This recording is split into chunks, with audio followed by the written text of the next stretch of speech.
Is It Too Late to Quit? The Royal Flush Chronicles is a GURPS role-playing campaign featuring strong language, graphic fantasy violence, and mature themes.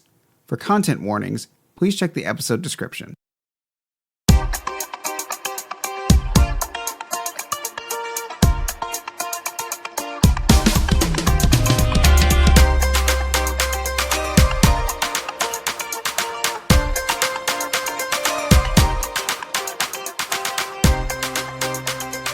All right, so welcome to this very short questionnaire point of Is It Too Late to Quit? I am Ron. I am definitely not the DM. That is Reese. That's me. But if you had listened to a little bit of our behind the scenes, if you're a bigger subscriber, you would understand why this is such a short version of this episode. So without further ado, I do play Felix. This kid is trying to figure out what's going on with his dad, his mom, and now his aunt, who is lost into another dimension. That's fun. Fun fact about Felix for this month of October. The question was, what does your character see in themselves that scares them? Canonically, even though Felix can't remember it, he felt like he had a dream where he was able to essentially kill someone who did not seem to have a reason to be killed. And the fact he was able to do it mortifies him because he doesn't know what he's capable of given his family history, the things that are going on around him, and where his character alignment lies with having to make really hard decisions, because he also had to do that in real life. You guys don't know about this. But Jing Wei, he absolutely had to kill her in cold blood. She was brought back. She got better. But he knows he's capable, and that's terrifying to him. He doesn't like to talk about it. I am Maxwell. I play Nesbit, cowboy gunslinger. The thing that Nesbit is the most afraid of inside of him is a deep sense of imposter syndrome, where he's hanging around with these incredibly talented psionics and mages and a person who's, by singing, she can alter reality, and he's just got sharp eyes and a gun. And this is compounded by the fact that he doesn't know this because our memories were wiped, but he retained just a little bit the fact that he is in fact not supposed to be here. You have the feeling of not belonging to anywhere in the world. Yeah, Nesbit has a very deep imposter syndrome, and that's owning up to that scares him. My name's Asa. I play Avery Vidal, a shapeshifter.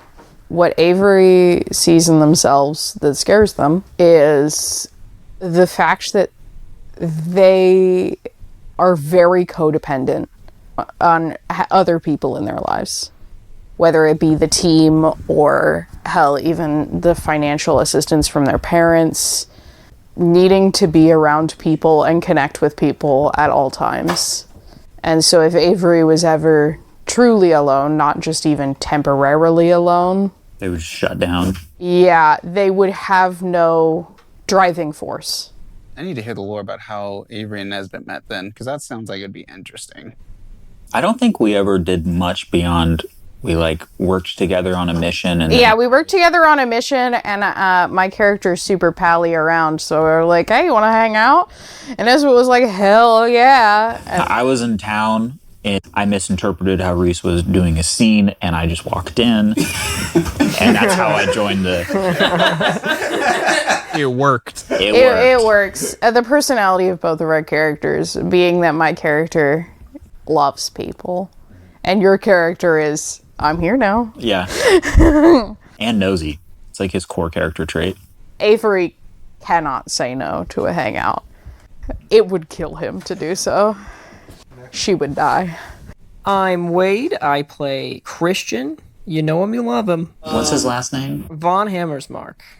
It's a dual last name. There's a space in there. The thing that scares him the most that he sees inside himself is a unrelenting desire to win. And he is willing to lose as long as he wins in the end.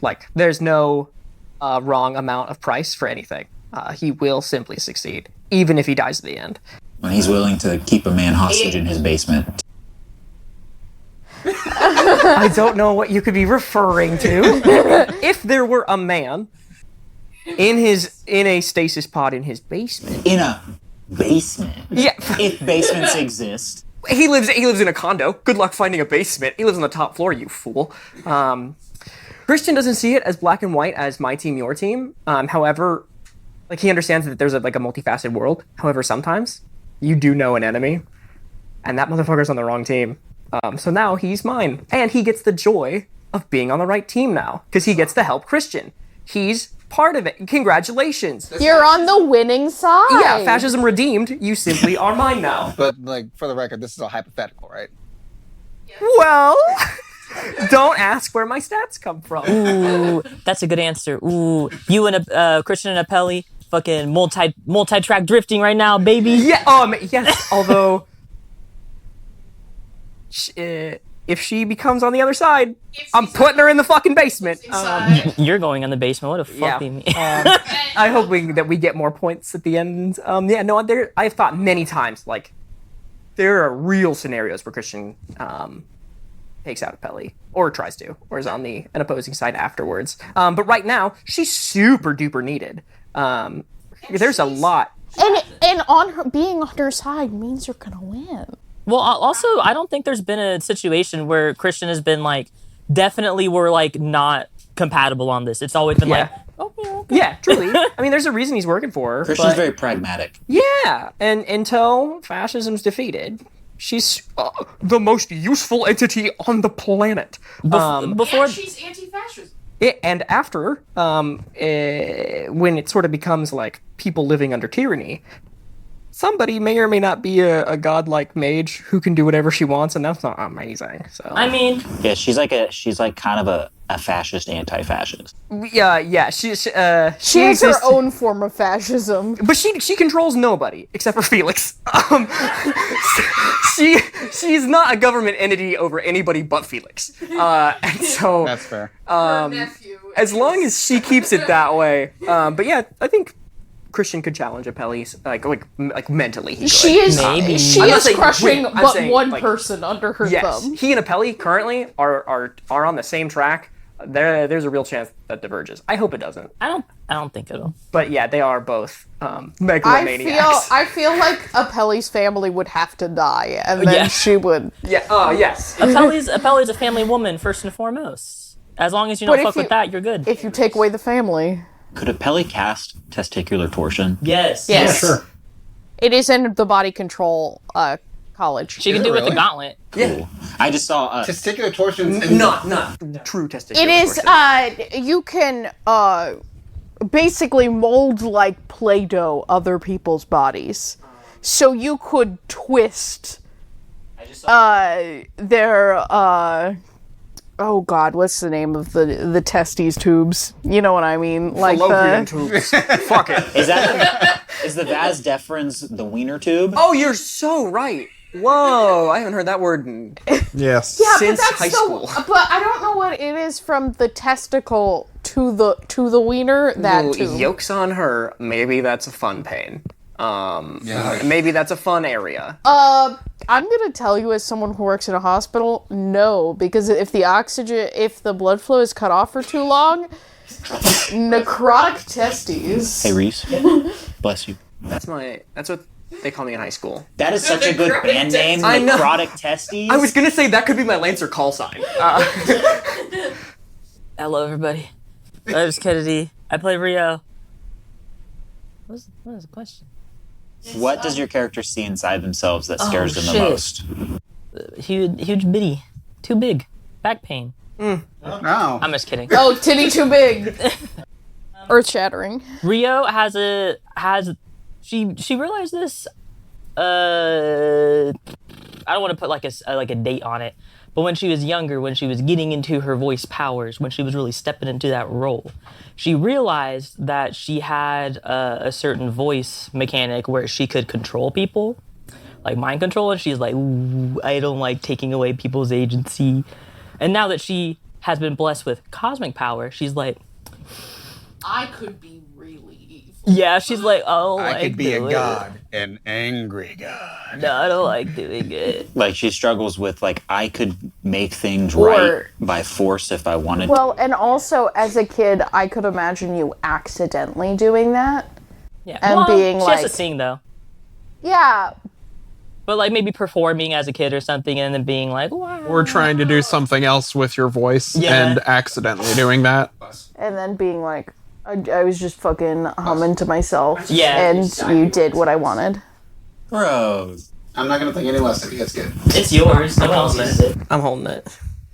But yeah, she's scared. She doesn't, because Ria's a very free spirited person. She likes her freedom. She likes running around, fucking around. So her taking that away from somebody else on purpose or like by accident is scary to her. She's had this power since the very beginning of the campaign, but she has never used it. Ooh, the lore. Yeah, I remember you talking to me about this at one point. Yeah, she's never used it. So it's her own like variation of enthrallment. It is enthrallment. Yeah. It is enthrallment. And now it's even stronger because I have cosmic power. Which explains why Rio felt so like so mad at Felix when he was just like, I could just enthrall the guy. And she's like, like the death glare. Yeah. Someone's not finding out about my basement boy. Would you feel comfortable doing one of those for any of the major NPCs? I could do it for any and all of them if you have 'Cause I any. was thinking If you have any questions you want to ask. Either Amira or the Mountain would be fun to hear. That'd be good. Amira, we kind of know, I but wish Amira too. We haven't done her nothing quest. But what would Amira see in themselves that they would be disease scared against of? Not. Nothing but disease against Amira. Yes, I hope she is itchy for the rest of her life. Oh my god. Oh my god. Oh, because of her whole spiral? Oh my god. Yeah. I suppose, first of all, I am Reese, your GM, and that means I am everyone else in this world. And I suppose, in regards to the question, I can talk about any singular character that any of you might want me to. So that means I could talk about one of them. I could talk about 6 of them. I really like the idea about the mountain, though. Who do you want to talk I want to That's know juicy. about The mountain Okay, is kind of I'll go tantalizing. around here. I'll go around here. Who do you want to know about? All right, you said you're on the mountain, so okay. Let me figure out a different one. Marconi. Marconi. Who's your favorite NPC? The most terrifying thing that he sees within himself is the ability to create.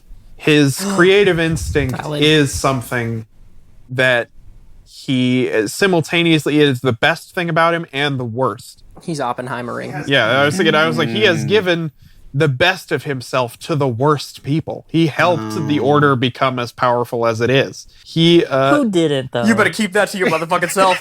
yeah, He's going in the basement. he helped. Yeah, he did help the order at one point become as powerful as it is, making new guns, new armor for them before he hightailed it. And then when he hightailed it, he worked for criminal organizations. He worked for people that were that did genuinely have bad intention. I forgot. Felix had the whole interaction with Marconi about that. And Marconi's like, yeah, I was thinking about like shooting myself. Yeah, I forgot about that. It's like he sees he sees what could be a force for good that has ultimately thus far only turned out badly. That's sad. How funny would it be if Christian turns evil? I will be the third strike. You know what? I have a coin toss between Kanan and the Mountain. If it's a 1 through a 3, it's Kanan. If it's a 4 through 6, it's Kanan. He said Kanan twice. I rolled 5. What did I say? He said Kanan on both rolls. Okay, so the Mountain. Okay. The Mountain.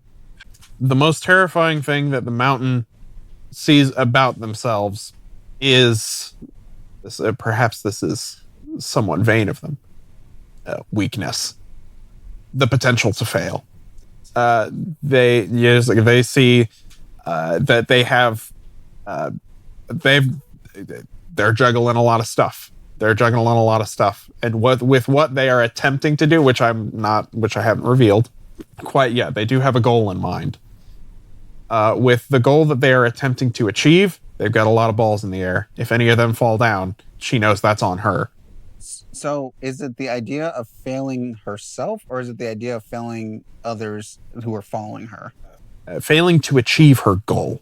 There is a goal that she has in mind. It's something very particular, something that she's worked at for a long time. She's worried that the mountain will crumble Yes. before she reaches the summit. Yes. The mountain falls. She also looks deep within and she sees such an insatiable appetite for puss. Weakness. Well, I mean, that is part of weakness. It's like she sees her own weakness, and So she puts on a good front of confidence. But I suppose her insatiability, that drive that she has to not just fight and win, but win perfectly, to get everything she wants. It terrifies her that is her instinct, but at the same time, she can't help it. I'm self-serving. I want my vampire boyfriend, Javier. Javi, That's why I didn't bother asking. I'm like, Calvia's going to come up. Yeah, I got it. becoming everything he's ever hated in the pursuit of his goal. He sees the things that he has had to do to achieve what he's wanted. He was a very different person quite a long time ago when he became a vampire. And now he has continually given parts of himself in the pursuit of achieving his dream, the refounding of Basque. That he is running to this end point while at the same time losing all of him in the process. That he will have gained nothing at the end. That the goal that he is in pursuit of is hollow. What do they call that? A zero-sum game? In some ways. The Mountain is more in pursuit of a zero-sum game than Javier is. Javier is willing to give up quite a bit. So he'd be more like a Pyrrhic victory. Yes. He fears that part of himself that pursues that and will give up anything in that pursuit. He is afraid that he will bargain away parts of himself. He fears what he may become.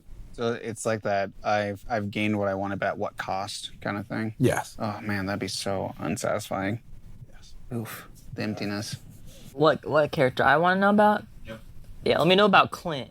I'm just kidding. I'm just fucking kidding. Let me do like a Hail Mary to like one we haven't heard about yet. And also it's somewhat self-serving to me because Pelle's my baby. But do you have one for Tatiana? Ooh. Tatiana, what Tatiana fears about herself. That she's following John and that he's right. And that he's kind of hot. No! And that worst of all, he's kind of fine. No, my worst fear. Your worst fear. My worst fear. No. 12 inches. So, Oh my god, I forgot that we rolled for that. let's see. What Tatiana fears most is seeing that they see within themselves that they fear the most is I know this is like a pocket pick, huh? much in the way that Javi was willing to give up everything. What she wants to, the instinct to run away from it, the instinct to, she views herself as selfish in some ways.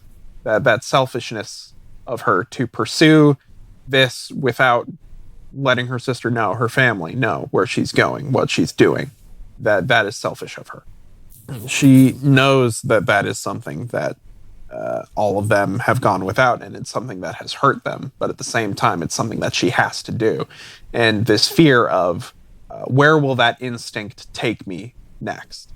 Like, what other things am I doing in my life? What other choices could I make that will hurt the people around me in pursuit of what I think is right, what I think is the right thing to do? Because I have confidence that I'm doing the right thing, but where is that confidence going to take me? Is that going to lead to something poor, not only for me, but for everyone around me, just because I think it's right? Or am I really right? Am I going to see this through to the end and feel satisfied at the end of it, despite my selfishness? Or is it all going to fall apart? So she's like a Pelle, but more self-aware. Kind of, yeah. That's how little siblings are. Ace, what character do you want to know about?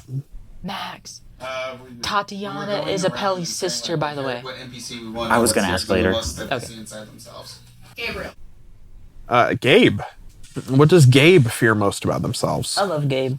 He fears being cornered in a McDonald's by a group of weirdos asking the same question. For him.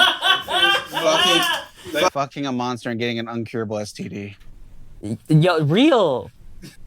There hasn't been a lot of lore expansion on this for you to maybe really understand how he feels, but an almost destructive instinct to go against what's been established for him, what's been decided for him. He's using his powers in a way that people close to him don't agree with. That is kind of what he fears about himself, is that he might be destroying something important to him that he might regret. In his instinct to question, to go against, to rebel, that he has lost something important to him that perhaps he may regret in the future. That, I would say, is Gabe's. And I'll give you one more since Brahman ain't here. I picked Vic. I do Vic. I don't think Brahman has let me know anything enough about their character for me to really be a judge. I'm sure she has a good answer. Most of Vic's stuff stems from, I know she has a sort of a fear of commitment and interpersonal relationships. I think that's like the main thing, Vic. Fear of what they could be missing, perhaps. Maybe. I got one. If we're Frederick. Y'all want to do Frederick? Fuck it. Yeah, I'm down with Frederick. Freddy? Okay. The eternal butler. Oh, that's right. Yeah.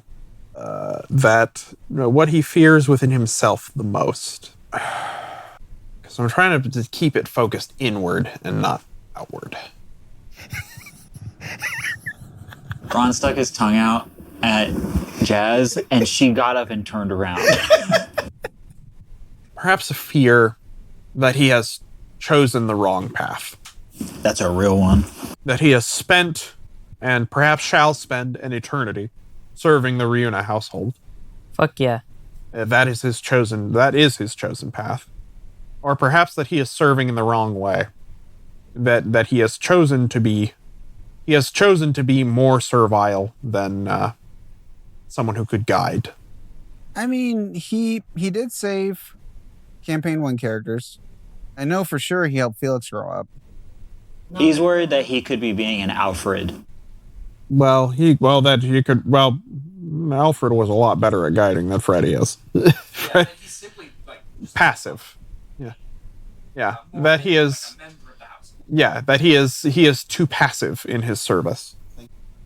That he should perhaps be more like serving with you rather than just beside you. Too late. Well, that's a worry. That's a worry. I'm just kidding. There you go. That's 6 of them. 20 minutes of me doing I was downtime. like, do you want to do Nesbit's day off? Yeah.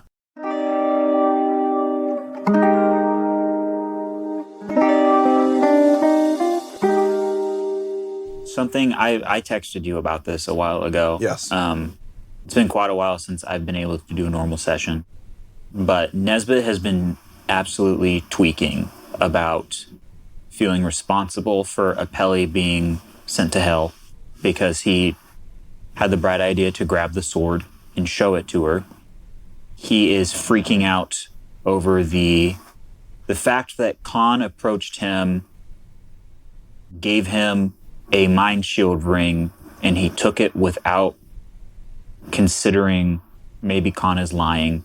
And then a couple of days later, Khan showed up and tried to kidnap Felix. He texted Jingwei to say like, hey, I need to talk to you. And then he started thinking, what if this thing is listening? What if this is what do I do? And so that's kind of where I'm coming from and what he's struggling with on all this. And he kind of had the realization when we were talking with Gabriel and then went back to the barracks. He was like, if this thing is a listening device or a scrying device or something, I've just given our most dangerous enemies the knowledge that our heaviest hitter is out of action. So what I'd like to do, Reese, is go to the enchanter magic guy in the mountain or the valley, because that's where we are, right? Yes. And that's also something to struggle with. He wants to go home, but to his little cabin, but without a Myra, that's hard to do right now. And get back is not easy. But I'd like to go to kind of slink out of the barracks without anybody really noticing him and go to that enchanter. Okay. You go to the enchanter in the valley. That's me opening the door. So, the enchanter welcomes you in. They say, Hey there, partner. Feel like I met you. Swear I had a dream where we hung out, but I don't know if we've met. I'm Nesbit. Feng. Feng? Yes. Nice to meet you. I got this here ring. And he takes off the ring. He sets it on the counter. He says, "No, don't touch it. Says, all right. This was given to me by a, you know those people that you trust and don't trust at the same time? Says, let's say I do. Given me by one of them. Is there a way you can, like, scry on its contents and tell me what it does?" Says, you want me to appraise of the effects of the ring? Yes. Are you worried that this may be cursed, or? I guess I'm worried that it doesn't do... That it... Yeah, it does more than I was told. Then I suppose that my first question should be, what were you told? I was told that it was essentially a mind shield. Sort of a device so that if anyone tried to scan the contents of my memories, my minds, affect my mind in any way. I see. And you were wondering if this performed that function at all, or were you worried that it did more? I'm worried that it does, maybe that it does that, and maybe that it's listening. Or I see. that it is a focus for a scry. Very well. Then, How much money do you want? he says, for an appraisal? For one of the mountain's favor? He says, no charge. Come on, man. Says, you're the mountain's favored, and in truth, I am merely reading for you. How long is this going to take you? Says, this will take about half an hour of my time. Well, then what's your hourly rate? Says, that would be dependent on the service, but as I said, for an appraisal, for you, nothing. It's fine. You're chafing up against my southern hospitality. Says, you are one of the mountain's favored. I could not. Fine. What's your favorite flavor? Of what? Says, if you must, you can run down to the tea shop on the corner while I do this. Pick up some lavender milk mix. I will do so. Thank you. Nesbit buys the shop. Says, as I said, this would merely be 30 minutes. Okay. Well, I'll go get your tea. Is that hot or cold? Says, just the mix. Okay. For me to prepare later. Okay. And he begins carefully, without touching it, scrying the runes of the ring. I do go and I spend 500 credits on tea. It's either very fine tea or quite a bit of tea. So, Either or. It bothers me this man would not let me pay him. you do get quite a bit. But you return and you sit in the shop while he reads the runes. Kind of want to... I assume he's got like various trinkets and items, magical accoutrement. Yeah, whether it's already prepared enchantments or items that could be enchanted. Is there a pretty necklace? It's got a selection of necklaces. I want to buy a necklace. You want to buy a necklace? I do. If there's an amethyst necklace, kind of want to buy that. A silver necklace with amethyst. Very well. So he takes time and focuses, and after a half hour, stops. He says, you were told that this was merely a mind shield, yes? Yeah. And then he looks over Nesbit's shoulder, though, and he does see, like, a pallet with, like, 4 boxes of tea. It is quite a bit. Is that the right kind? That is the right kind. Thank you. You're welcome. What if you said it was the right kind because you didn't want you to go back to it more? This enchantment was clearly done by somebody quite skilled. It is strong. It does perform, as you said, a mind shield. It is meant to redirect subtly to different memories, different thoughts. Remember, it's sort of like a looped CCTV kind of, you know, Yes. changing the channel. Yes, but subtly. Almost as if the person turning on the TV would expect to see it Yeah, right. without knowing. So, that it does. I myself can detect no additional effects on this ring. And there's nothing that I can find that would indicate any sort of listening charm or location scry or any sort of curse that may have been planted on the ring. It says, I have been able to find nothing. Okay. The effect is as it is. What, say I got this bandana on my neck. Could you do a cool thing where I can reach into the fold and it's mallet space? It says, it's a small pocket dimension. Yeah. That is not outside of my abilities. How much space do you want in it? I don't know. It kind of just be nice to have a place to keep like extra bullets, and maybe I'm still unsure about this ring, so I keep it on me, but it's in a different dimension. I can take it out if I feel like I want to need it. It says, you would need to wear it to receive its effects, but... Right, but if I'm a bit superstitious. Very well. It says, well, in any case, for that amount of space, I would merely charge the mountain's favored 2,000. Okay.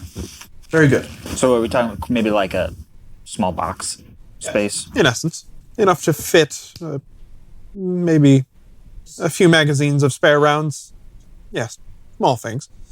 I wouldn't try to fit anything too much larger than a pistol in it, but... Is there air in there? How's Oxygen? that work? Yeah. He says, so, as you may be able to tell, these are small little pockets of dimension just attached to our own. Every time you open it, there is air, but it reseals itself. So I mean, space this small would have like a minute of air for someone to breathe. Yes, not long, but it would be there. I'm not planning on putting anything in there alive. The thought popped in my head. Yes. Now, could you make a self-contained ecosystem, like with like a terrarium, like in a glass bottle? Says it would take space, but I mean, and I would have obviously have to consult with someone who is slightly more experienced in building terrariums than I would, but that is something that is possible. Would that be a fun project for you and me to work on sometimes? Says if you would desire to create a sort of terrarium-esque pocket dimension, I mean, yes. I will say my personality, I'm going to be obsessed with this idea for a little while, and I might move on, but it sounds really cool right now. Says, okay. Can I take off my bandana that is armor plated so my neck is exposed? You see Nesbit's cool-ass werewolf scar.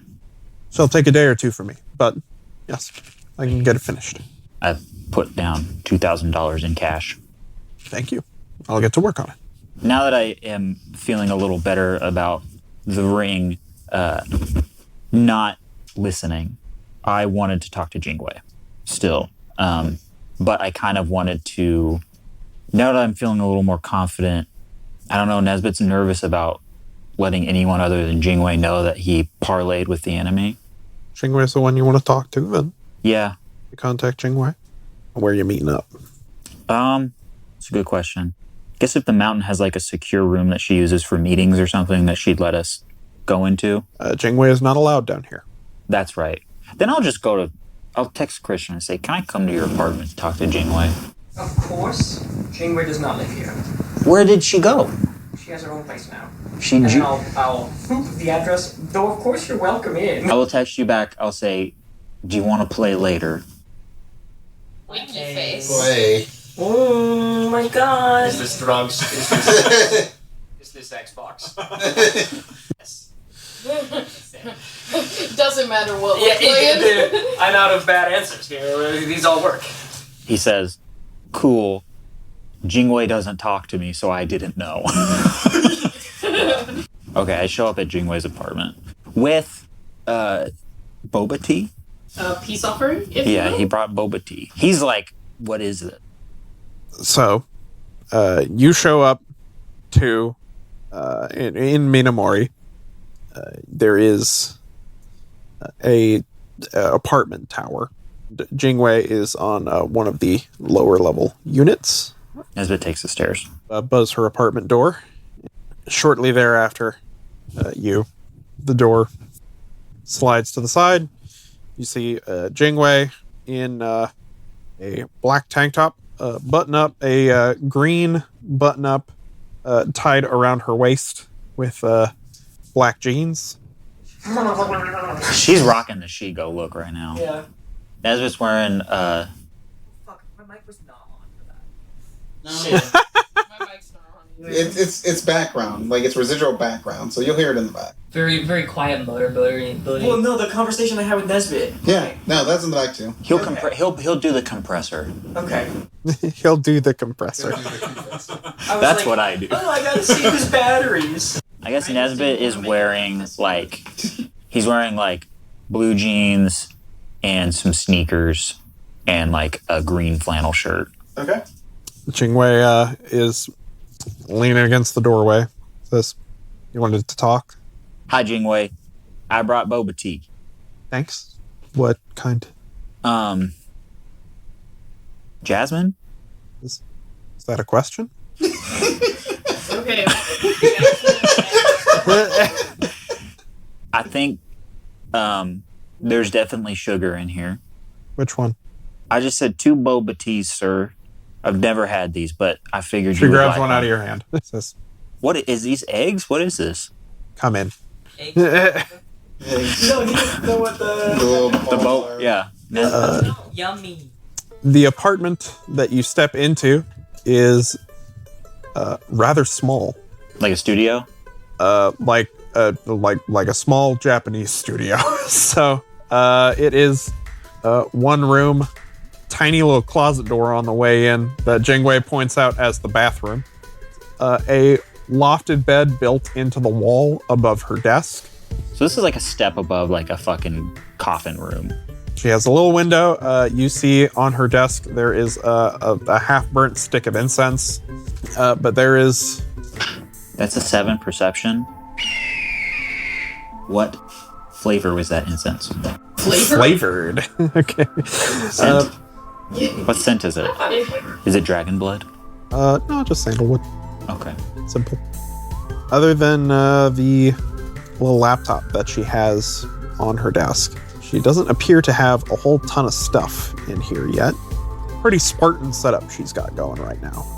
But she does have a couple of chairs. You just moved in, right? Yes.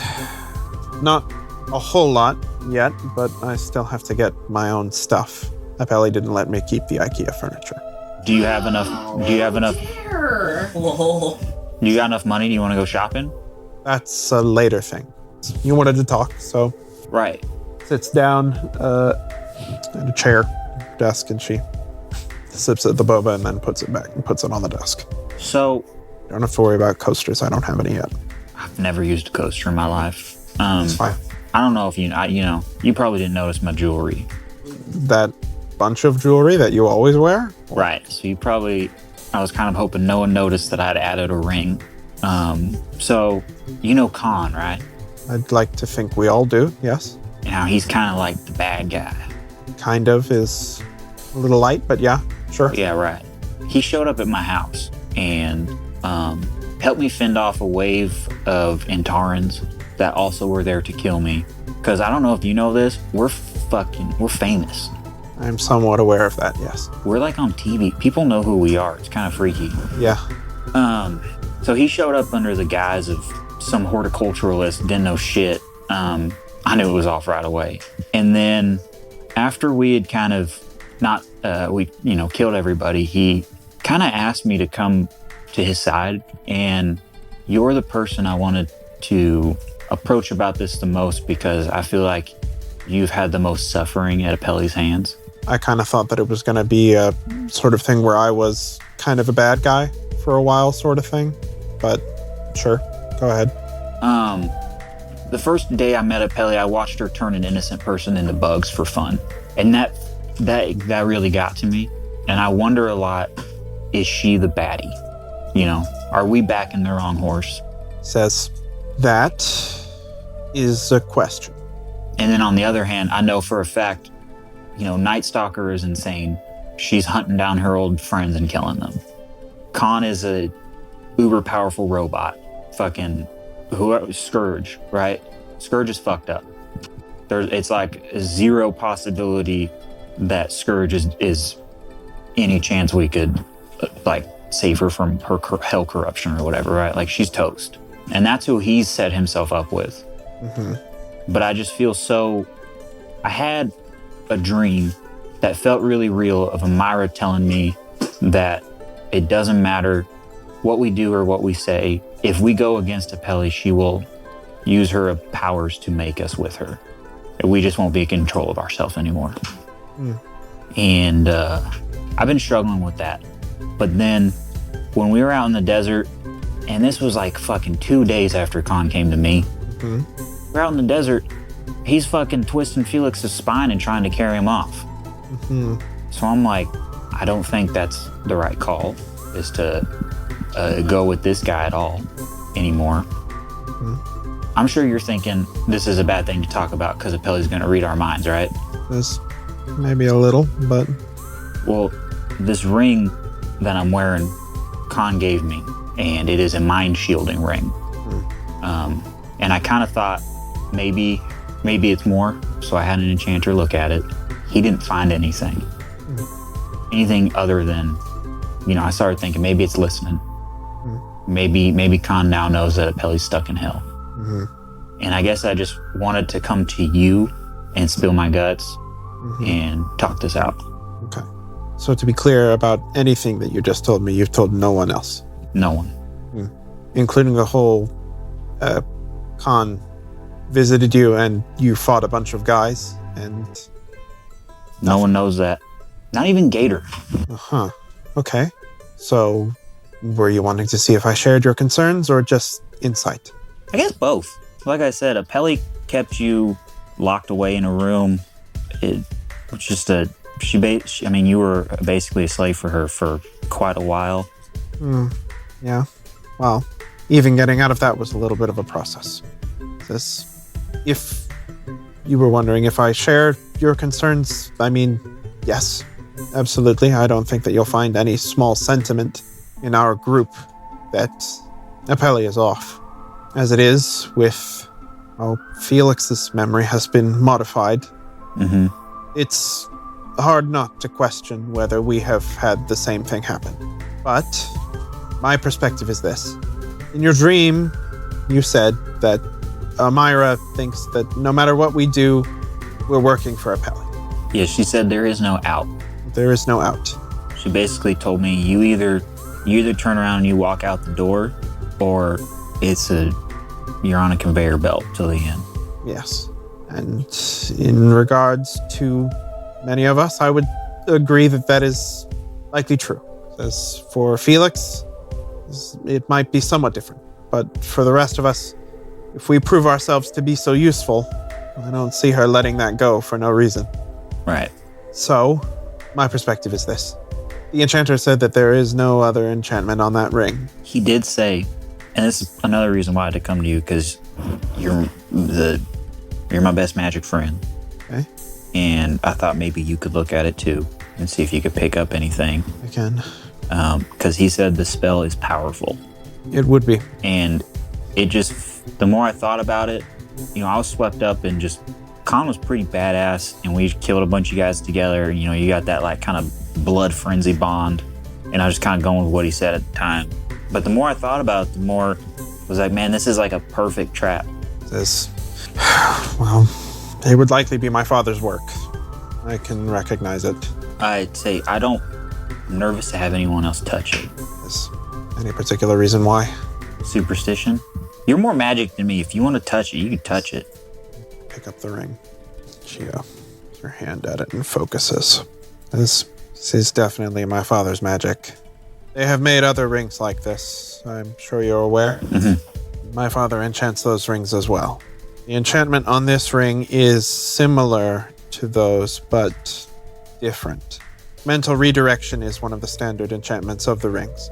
Apelli can't be, or any other mage for that matter, can't be made to find plants that they have put in. But is there any sneaky backdoors? My father knows how to build plenty of sneaky backdoors into enchantments that he's done. But she stops her focus. Quite honestly, she hands the ring back. I've met Khan, and this weird structure that Night Stalker's whole organization has. Khan is weirdly principled. You are an enemy. We are all their enemies. But no, I think that ring does what it says it does. In that case, another reason I wanted to talk to you is because I know how much Apelli does not trust you and is kind of a bully to you, and I wanted to offer, if it was safe, I wanted to offer it to you so that you could be a little bit more of your own person. Right now, I think I have bought myself enough leeway with Apelli that I am fine for now. As it is, this is my first space, which I have presumably had to my own, but as you may be as well aware as I am, so long as I am theirs, so is everything I have. Do I think that Apelli is ultimately the strictest force for good? No, I don't. And they know I think that. There's no way they don't.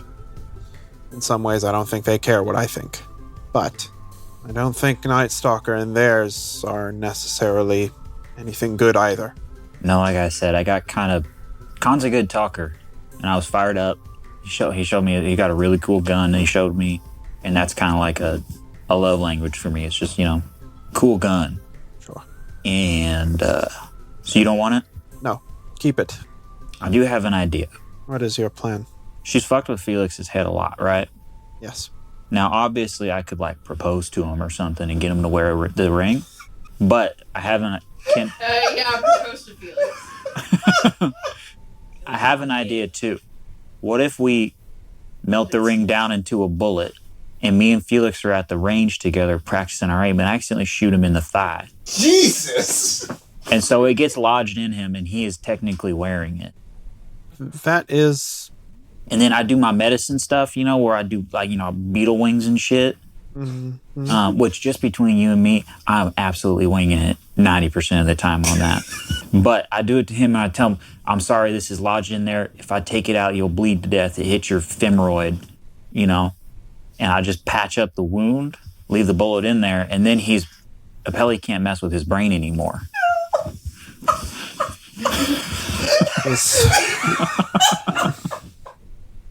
If Jingwei proposed to you, Jingwei with a... Are you making her roll an intelligence check? Jingwei with a first aid skill of almost 40. Here's femoid, and... Yeah, this is the mostly got the name of that artery, and this is our healer. This is the man one of them. Who just non-magic one. who just admitted he's winging it and somehow it works. Yeah. Says, if I'm going to be quite honest with you, Apelli's not going to believe that for a second. You're right, she'd probably pick up on it. You're accurate enough with your firearms, and you take good enough care of them that would absolutely not be an accident. What if I borrowed someone's gun? Or I had Marconi make a crazy ass. What if you had me shoot him? Ooh. I gave Avery my gun. Who's to say Apelli won't take your leg and give you a new one? That's true. We're all too good with weapons for that to have been terribly likely. I bet if I just told Felix, hey, I got this ring and I think you'd look dope with it. Says, or, alternatively, we just get another one. Is that something you can just do that? Yes. Are they expensive? Are we really short on cash? No, but if they aren't, why haven't we done that in the first place? Says, because I haven't had my own money until now. And for the rest of you, I don't know. I don't know why you haven't. Well, that's a good idea. It would need to be a very skilled enchanter. Someone who absolutely knows what they're doing and is fairly powerful. I don't know if Fing is good, but I don't know if he's that good. As I can't speak to another mage's skill, but in any case, they have to be a master in order to avoid Apelli's detection. As it is, the reason that my father does all of the enchanting for the rings is specifically that. Only he could avoid Apelli's detection on such a large scale.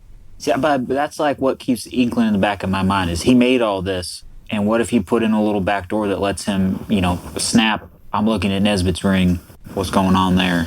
I know it already doesn't do a thing that I thought it might. Yeah, I'm just feeling paranoid about it. I understand. I'm freaking out because I was the one who told Apelli to touch that sword. She went all fucking hell cuckoo and fucked us all. And You took a magical artifact to the best mage you know, and it went wrong. I just don't get magic. It's difficult, but you made a reasonable decision. Apelli did not, and they made a mistake. She was being a jackass. They made a mistake. 100% jackass. Now that she's not here and she can't read my brain, I'm comfortable saying that. But that stays between us. They made a mistake. So, and they are presumably paying for it. But, as I said, for what it's worth, what Khan told you about the ring, I think they were playing it straight. If Khan just wanted to kill you or do something nasty, they would just do it. Yeah, he would have just stabbed me in the back. Yes. He had every opportunity. He would have done it. No, this I think is playing straight. You deny their opportunity, you hand them back their ring. That's it. Mm-hmm. Beyond that, I don't agree with Apelli either. I don't. I can't do much about that. There's not shit any of us can do, really. But if my time and experiences have taught me anything, there will come a time. Well, right now, how about I take you shopping to get you some... this place is depressing, Jingwei. Yeah, I still have to shop for some things. Let's go to the market, and I have more money than you, so you're going to let me pay for it. This, I'm not going to, but... And then, do you want to go play at Christian's? I don't know what you mean, but... We'll play. We'll get some Totinos. She winces at the mention of Totinos. She says, Because that is just Christian. Christian's always had it. Oh, wait, no, you lived on that she shit. says, no, I didn't. I subsisted on some of it for a little bit, and then I bought ingredients in a mini fridge. So... Well, Christian's not going to let us, cook. Do you want to just get some food while we're out, and then... Like hell, he won't let me cook. I'm going to. Ooh. What do you want to make? I'll make something simple.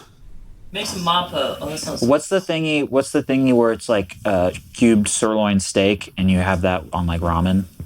They ate it in Parasite. It's just a really simple steak and noodles. That's what we're gonna make. Japchae sounds good though. Holy fuck. Yeah. Japchae? Yeah. Yeah. Yeah, it's not japchae. If you guys have japchae, Chujan. Nesbit does actually. He kind of invites everybody to come play at Christian's. Christian's like, why the fuck are all these losers here? You would never ask. Okay, I was like, do you have any idea how long Christian has been attempting to get all of you to come to his house? How many sleepovers you motherfuckers have said no to? Nesbit's gonna show up with 6 pounds of steak. Is that a lot? Is it like spinach where it cooks down? No. Well, yeah, but no. Ramdon. Yeah, romdom. We're gonna make that. Random. Yeah, it's chapguri with sirloin. It looks so fucking good when they make it in that movie. She can do that. Say, cool, well, we're in Tokyo. I don't think they have a Nebraska Furniture Mart here. Just, I think actually Nebraska Furniture Mart is in a stupid amount of places. Is there an Ash Furniture Mart? there are furniture stores around here. Yeah, we go to a furniture store, and we also go to a Spencer's, and I buy her some funny stuff, too, to put up. I get her, a silly, Twilight poster. She begrudgingly walks into a Spencer's, and she's... a lot of this stuff is really tacky and dumb, but some of it... I could tell before I stepped in. Why are we here? It's funny. Yeah, he buys a Twilight poster and then walks out. This is very itch. Thank you. The Twilight poster has, this is a real thing I saw in Spencer's the other day, has Edward on it, and it says, Bella, where the hell you been, Loca?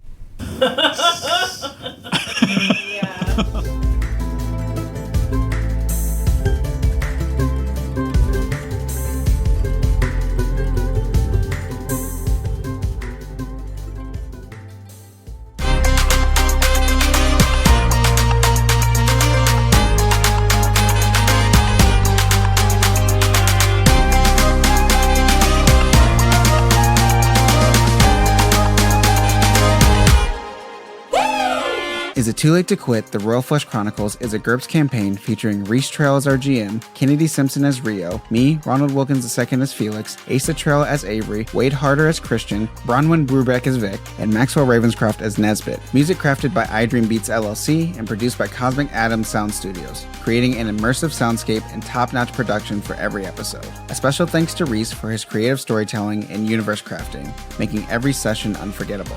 And a big thank you to Kennedy for incredible notes that have attention to detail through every twist and turn of our campaign. To all of our listeners and supporters, thank you. Your enthusiasm and feedback drives us forward and makes every episode feel even more special. We are so grateful for your engagement and thrilled to have you with us. Enjoyed the episode? Don't just fade into the background. Hit us with a 5-star rating, leave a comment, or let us know we're awesome. Your feedback is the wild card that keeps the adventure alive. To stay up to date with the latest episodes, subscribe to our YouTube channel and on your favorite podcasting platform. For behind-the-scenes updates, follow us at Is It Too Late to Quit podcast on most social media platforms. Check out our link tree to find all the places you can find us. For exclusive content, ad-free episodes, early access, and the chance to roll the dice with questions for the cast, support us on Patreon. Your membership also unlocks extra perks to enhance your Royal Flush experience. And remember, life's short, dream big, stay healthy, and keep the fun rolling. We'll catch you on the next episode.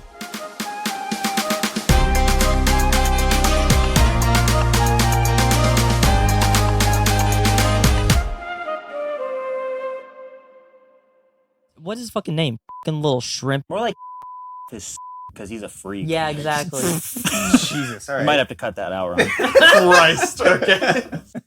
You right. just bleep it. All right. More like... Yeah, and all of you hear all of us like, whoa. Forever, they're like, what did he say? Hey, I know I said this was like the uncut edition, but We had to. legal reasons. We had to. Becomes like a myth. Yeah, we're catching a fat suit for that. Yeah, really. Unbelievable libel. We recorded it. Yeah. Okay. The case is cut and dry. We're cooked.